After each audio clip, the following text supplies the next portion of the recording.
काफी हलचल है। लगातार एक के बाद एक जो है वो गाड़ियां जो है वो अंदर जा रही हैं, बाहर आ रही है। अभी थोड़ी देर पहले एक बड़ा जो पुलिस का जो ट्रक है वो निकल करके यहाँ से जो है वो गया है। उस ट्रक के अंदर अनुमान से कुछ सामान जो है वो अंदर से ले जाया गया है। हम्म। अभी अनुमान है, कंफर्म नहीं है इस बात को लेकर। पूरी तरीके देखा जाए तो साफ तौर पर कहीं ना कहीं जो अल्पना यूनिवर्सिटी है उसके अंदर अभी भी जो जांच है वो कहीं ना कहीं की जा रही है। पूरी तरीके से देखा जाए तो जो है वो साफ तौर पर जो है वो अभी भी जांच जो है वो लगातार की जा रही है, क्योंकि अल्पना यूनिवर्सिटी से ये तमाम तार जुड़े हुए हैं। उमर नबी की बात की जाए, जो डॉक्टर मुजम्मिल की बात की जाए, डॉक्टर साइना की बात की जाए, तो लगातार ये तार जो है वो अल्पना यूनिवर्सिटी से जुड़े हुए हैं। और ऐसे में लगातार जो है वो अल्पना यूनिवर्सिटी में जो है वो कहीं ना कहीं अभी जो है वो पुलिस की टीम, अभी कई जो है वो क्राइम ब्रांच की जो गाड़ियां हैं वो अल्पना यूनिवर्सिटी के अंदर जो है वो गई हुई है। पूरी तरीके से देखा जाए तो यहाँ पर जांच बहुत तेज जो है वो कहीं ना कहीं गति में की जा रही है। लगातार जिस तरीके से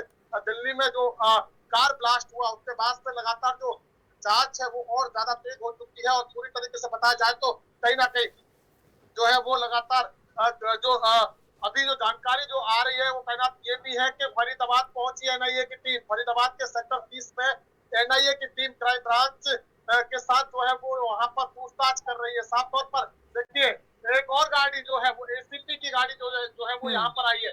लगातार गाड़ियां जो है वो आ रही है। एक बार कोशिश करेंगे, बात करने की कोशिश करेंगे कि आखिर क्या कुछ जो है वो देखिए लगातार जो है वो गाड़ियां जो है वो अंदर जा रही है। एसीपी की गाड़ी है वो अंदर जा रही है। पूरी तरीके से देखा जाए तो साफ तौर पर जो है वो लगातार जो है वो गाड़ियों पर गाड़ियां जो है वो जहाँ यहाँ पर जो है वो पुलिस और क्राइम ब्रांच की जो है मुकेश वो पहुंच जी, रही है। जैसे अभी आप बता एसीपी की रहे हैं गाड़ी जो कि है वो क्राइम पहुंची है ब्रांच अंदर। और पुलिस यहाँ पर पहुंचे हैं, एटीएस के अधिकारी भी क्या इसमें शामिल हैं? जम्मू कश्मीर पुलिस भी क्या यहाँ पर पहुंची है?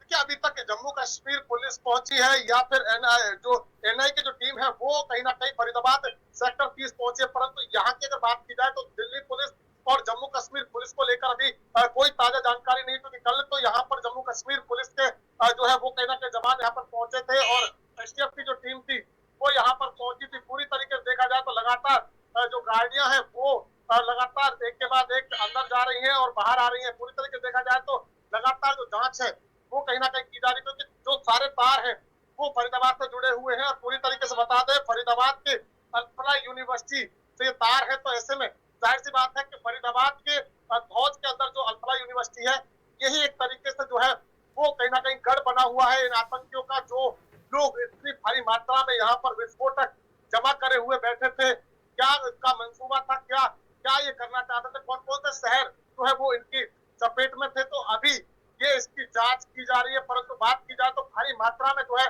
विस्फोटक पदार्थ जो है वो यहाँ से बरामद हुए। लगातार जो है वो टीम के टीम जो है वो कहीं ना कहीं जा रही है। देखिए अभी अगर बात की जाए तो एक और गाड़ी जो है वो शायद दिल्ली जो है वो कहीं ना कहीं टीम की तरफ से जो मुकेश है जी, वो यहाँ यहाँ पर से गई ये हुई है। तो तो साफ है कि भारी मात्रा में जो विस्फोटक सामग्री है, ज्वलनशील पदार्थ है, वो बरामद हुआ था, लेकिन ये आया कहाँ से था, किसके द्वारा पहुंचाया गया, कैसे ये इतना जो है नेटवर्क फल फूल गया काफी समय से? क्योंकि ये सामने आई है बात, डॉक्टर शाहीन जो है करीबन 2 साल से विस्फोटक इकट्ठा कर रही थी, तो इतने लंबे समय तक ये चीजें यहाँ पर चलती रही, किसी को भनक तक नहीं लगी? देखिए बिल्कुल डॉक्टर साहिना सिर्फ 2 साल से बात ना की जाए तो जो डॉक्टर मुजम्मिल है वो भी काफी लंबे समय से जो है वो यहाँ यूनिवर्सिटी के अंदर लगभग 3 साल, जो जानकारी मिल पा रही 3 साल से जो है वो यहाँ पर थे। और कहीं ना कहीं यहाँ पर पिछले काफी लंबे समय से बैठ करके जो है वो एक षड्यंत्र यहाँ पर रचा जा रहा था। विस्फोटक यहाँ पर इकट्ठा किया गया, आधुनिक हथियार यहाँ पर इकट्ठा किए गए थे। न जाने क्या इनके मंसूबे थे, क्या ये करना चाहते थे, क्या दिल्ली इनके जो है वो निशाने पर थी या हम्म। इसके अलावा और कोई बड़े जो शहर हैं, बड़े जो जगह है वहां वो निशाने पर थे, ये कहना अभी मुश्किल है। परंतु पूरी तरीके से बात की जाए तो लगातार, क्योंकि काफी समय से इस जो है वो विस्फोटक यानी कि अमोनियम नाइट्रेट को इकट्ठा किया जा रहा था, जो आधुनिक हथियार है वो इकट्ठा किए जा रहे थे। और साथ साथ बम बनाने की जो पूरी तकनीक है वो कहीं ना कहीं यहाँ पर इकट्ठा किया जा रही थी। पूरी तरीके से देखा जाए तो एक बड़ी साजिश जो है वो यहाँ पर की जा रही थी। साथ साथ अगर देखा जाए तो कहीं ना कहीं अल्पना यूनिवर्सिटी का गढ़ बना हुआ था। अल्पना यूनिवर्सिटी के अंदर जो है वो ये सारी गतिविधियां चल रही थी। तीनों जो लोग जो अब तक इस पूरे मामले में सबसे ज्यादा जो पॉइंट पर है वो है जो डॉक्टर मुजम्मिल है, डॉक्टर साहिना है और इसके अलावा उमर, क्योंकि जो उमर था वो गाड़ी करके इसी अल्फला यूनिवर्सिटी से निकला था दिल्ली के लिए, जो लाल किले के पास जो मेट्रो स्टेशन है गेट नंबर 1 जहां पर ब्लास्ट हुआ, 11 लोगों की जो है 11 से 12 लोगों की जान चली गई, काफी लोग गंभीर रूप से घायल हो गए। तो पूरी तरीके से देखा जाए तो वो सारी जो थ्योरी है वो कहीं ना कहीं इस अल्फला यूनिवर्सिटी की जो है वो कहीं ना कहीं अब तक निकलकर सामने आ रही है। तो इसीलिए लगातार अल्फला यूनिवर्सिटी के अंदर जो है वो जांच चल रही है। तो जितने भी साथी, जितने भी जो डॉक्टर थे, उनके जो साथ के या जितने भी स्टूडेंट्स थे जिनसे का जो है वो लगातार जो है वो जो है मेल जोल रहा होगा, उनसे हम्म। लगातार पूछताछ की जा रही। कल भी करीब 50 से ज्यादा लोगों से पूछताछ की गई है इस पूरे मामले को लेकर के। 6 से 8 लोगों को जो है वो हिरासत में लिया गया था पूछताछ के लिए। इसके अलावा तो धौलगांव के पास से कुछ दिनों पहले ही अपने धर्म का प्रचार करने के लिए कुछ लोग आए हुए थे, करीब 11 लोग थे हम्म। तबलीग की जमात के, उनको भी हिरासत में लिया गया है। पूरी तरीके से देखा जाए तो हर पहलू, हर एंगल को जो है वो कहीं ना कहीं मुकेश, यहाँ पर जो फरीदाबाद में अभी पुलिस तक है जो है वो कहीं पुलिस ना की कहीं रेड कहाँ कहाँ पर, कौन कौन से ठिकानों पर हो चुकी है, क्या कुछ बरामदगी वहां से हुई है? और ये भी जानना चाहेंगे कि कितने लोगों से पुलिस इस मामले में अभी तक पूछताछ जो है उन्हें हिरासत में लेकर कर चुकी है, और क्या कुछ जानकारियां इस पूरे मामले से, इस आतंकी मॉड्यूल से जुड़ी मिल पाई हैं?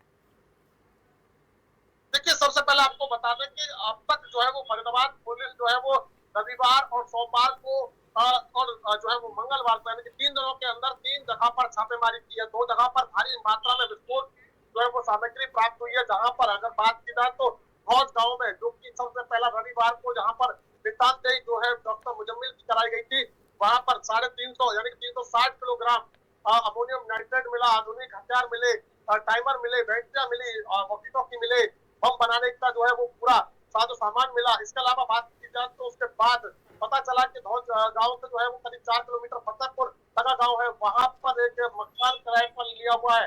वहां पर जब छापेमारी की गई तो वहां पर से 50 कट्टे जो है वो बरामद हुए, जिनमें करीबन करीबन 25 तो 50 किलोग्राम अमोनियम नाइट्रेट जो है वो वहां से बरामद हुआ था। इसके अलावा बात की जाए तो मंगलवार को जो है वो ये सूचना थी कि सेक्टर 56 के एक मकान में जो है वो कहीं ना कहीं विस्फोटक सामग्री रखी हुई है। जिसके बाद क्राइम ब्रांच की कई गाड़ियां मौके पर पहुंची, जिसका हम्म। सीसीटीवी सामने आया था। काफी देर बाद वहां से जब जो है वो क्राइम ब्रांच की टीम जब नीचे उतरी तो करीब 6 से 8 कट्टे जो है वो वहां गाड़ी में डाल करके ले गए थे। हालांकि बाद में फरीदाबाद पुलिस की तरफ से इसको जो है वो कहीं ना कहीं इस बात का खंडन किया गया कि अमोनियम नाइट्रेट नहीं है, बल्कि पटाखे बनाने वाला जो है वो सामान है। तो ऐसे में 3 जगह से जो है वो छापेमारी हुई लगातार, जो है वो 50 से ज्यादा यानी कि लगभग 70 से 80 लोगों को जो है वो अब तक जो है वो पूछताछ पुलिस इस पूरे मामले में कर चुकी है।